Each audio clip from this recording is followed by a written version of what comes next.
Day 3, RPGaDay 2018. Question today is, what gives a game staying power? So what is it that makes me want to keep coming back to the same game and play it and play it and play it and play it and play it? And I'm aware I'm going to be posting this on my wall to players to people that aren't players, and therefore I don't want to talk too much about the mechanics of the thing and the way that the world's modelled. I think primarily, again, a lot of it comes down to the setting. It wants to be a really interesting world, and it wants to be something where new things happen. There's a lot of games where that can kind of mean new and exciting things to fight, and I don't think that's what particularly interests me. I think for me that means situations to explore, things to learn about the character that I'm playing, challenges to overcome, ways to stop being to cope with being beaten down by what's going on in the world. I think that's probably the big thing.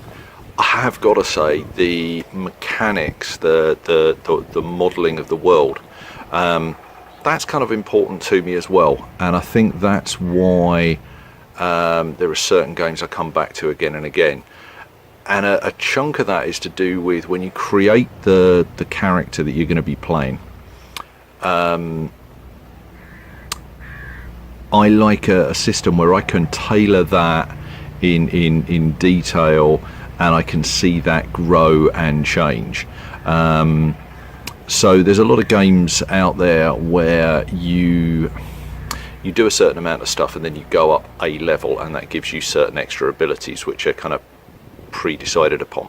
Nothing wrong with that. Lots of people I know really enjoy that. For me, I like a game where that isn't the case. So I mentioned a game called Call of Cthulhu, which is a horror role-playing game that I play quite a lot of. And one of the things I love about that is, as you use a particular skill, when you do something and it succeeds, you put a tick next to it, and then when your character has time to ruminate on that and think about it and consider it, there's a test to see whether or not that goes up. And the better you are at the thing, the easier it is to tick the box, but it takes you're less likely to have it go up. Where if you're really bad at something, the first time you get it right, you go, oh, that's how it works, and you're almost definitely going to learn from it.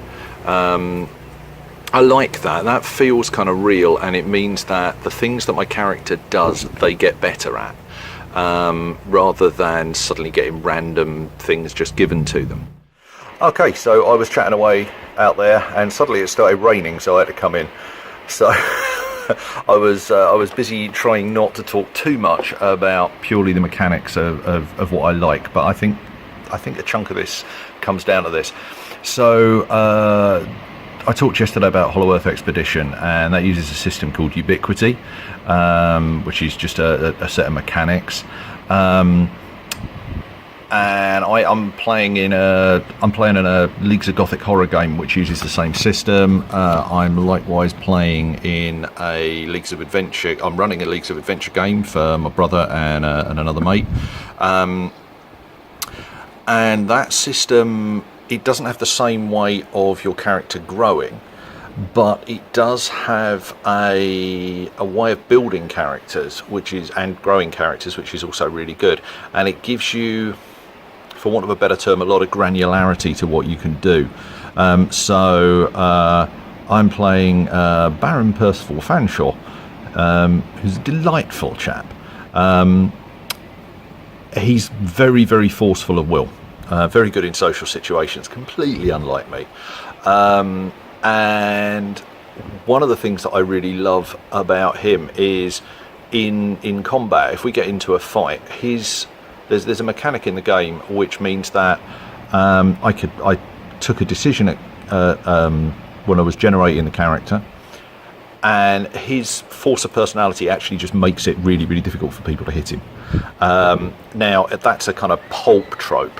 That's a kind of a genre trope rather than anything realistic, but it means that I can play him the way that certain characters in, I don't know, Tales of the Golden Monkey or Indiana Jones or something are played, and it works. And there are other characters out there that I've played or that other people have played which are completely different from that. And I think that really helps me keep coming back to that game or that system again and again and again and again.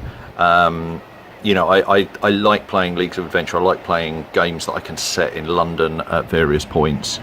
But I think having that granularity to the way the characters are made is helps keep the game fresh, helps keep the game going. So yeah, that was a bit of a rambling answer, but I think that's probably it. Okay, gotta go. Bye.